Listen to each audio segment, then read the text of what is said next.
DJ काजी काजी हर्षिदी। ससुरा से जब नैहर गइलू, ससुरा से जब नैहर गए हाय ससुरा से जब नैहर गइलू, साखी से अपने बतैलू भतार संगे जवन जवन कैलू, भतार संगे जवन जवन कैलू। लाजो न लागे हमके कहलो में अब कुछ बात हो,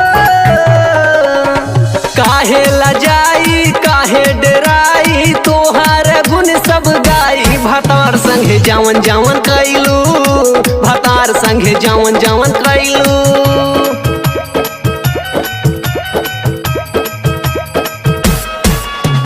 डीजे काजी काजी हर्षिदी।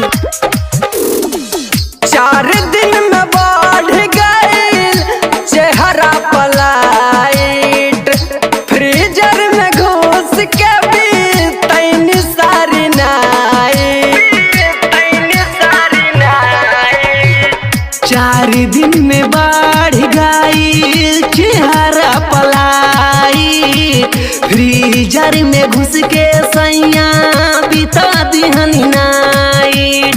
जय बार चोंच से चोंच लड़ावलू, जय बार पांजा सटावलू, भतार संगे जवन जवन कैलू, भतार संगे जवन जवन कैलू।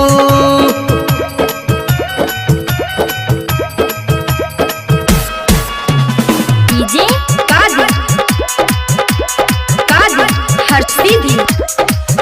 उमर 16 बाटे काम बाटे हाइट, रात भर कैसे खेललू बन के भलाइट, बन के भलाई उमर 16 बाटे काम बाटे हाइट, रात भर कैसे खेललू बन के फलाइट।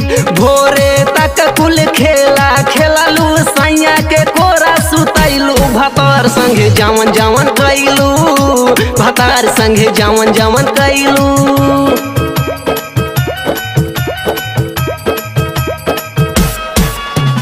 डीजे काजी